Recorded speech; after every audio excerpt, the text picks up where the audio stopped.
नमस्कार दर्शकों, सब कुछ विचित्र चैनल में आप सभी का स्वागत है।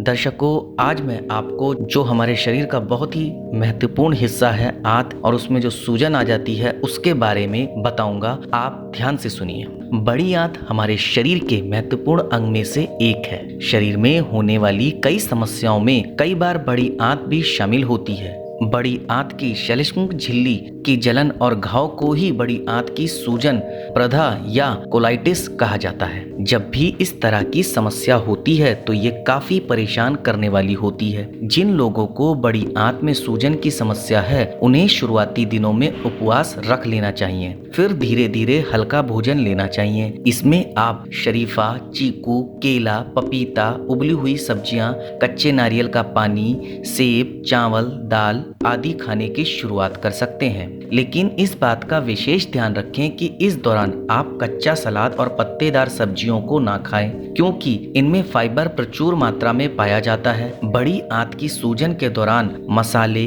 चाय, कॉफी, अचार, अल्कोहल आदि का सेवन करने से बचना चाहिए। इस दौरान आप धूम्रपान ना करें और न ही किसी धूम्रपान करने वाले व्यक्ति के पास जाएं। मैदा इत्यादि से बनी चीजें, तली हुई चीजें, केक, पेस्ट्री वगैरह खाने से बचना ही ठीक रहेगा। मैं आपको आंत में सूजन को दूर करने के कुछ घरेलू उपायों के बारे में बताने जा रहा हूं, जिनको आप अवश्य ही ध्यान से सुनिए। पहला, आंतों के विभिन्न समस्याओं को दूर करने में पालक के साग की महत्वपूर्ण भूमिका होती है। चौलाई और चंगोरी के साग को अच्छे से पीसकर यदि आप उसका लेप लगाएं तो उसमें आपको शांति तो मिलेगी ही, साथ में सूजन में भी काफी कमी आएगी। सूजन वाले स्थान पर बड़ी लोढ़ा के साग को पीसकर लगाने से भी काफी लाभ होता है। आप चाहे तो इस पिसे हुए साग को सूजन के स्थान पर बांध भी सकते हैं। चूका के साग से भी इस दौरान काफी मदद मिलती है। चूका के साग को आप खा भी सकते हैं और इसे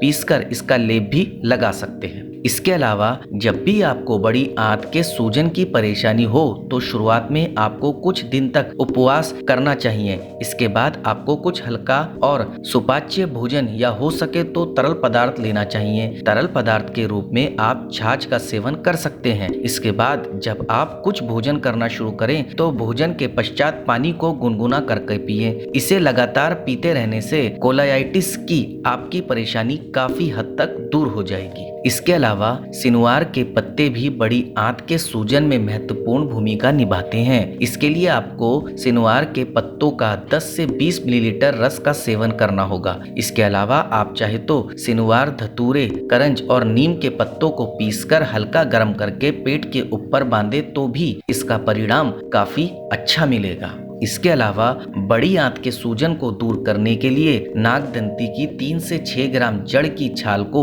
दिन में 2 बार दालचीनी के साथ लेने से जलन और दर्द में काफी राहत मिलती है। इसके अलावा राई को पीसकर इसका लेप 1 घंटा तक करने से भी काफी राहत मिलेगी। लेकिन ध्यान रहे, 1 घंटे से ज्यादा लेप लगाने से छाले भी पड़ सकते हैं। यदि इस दौरान हुरहुर के पत्तों को पीसकर इसका लेप लगाएं तो ये भी राहत बहुत दे सकता है आपको। इसके अलावा कोलाइटिस की बीमारी में आपको बरगद की जटाओं से भी काफी राहत मिल सकती है। इसके लिए आप बरगद के पेड़ के नीचे जाएं और इसकी लंबी लंबी लटकती जटाओं को लगभग 1 किलो वजन के जितना काटें। फिर इसे घर लाकर इसे 1-1 इंच के छोटे छोटे टुकड़े में काट लें। अब इसे लगभग 5 लीटर पानी में डालकर उबालें। जब ये पानी लगभग 1 लीटर रह जाए तो इसे ठंडा करके छान लें और इसे कांच के एक बोतल में रख लें। फिर इसे 2-2 चम्मच सुबह शाम पिए तो इससे भी आपको आंत के सूजन में राहत मिलेगी। इसके अलावा पत्ता गोभी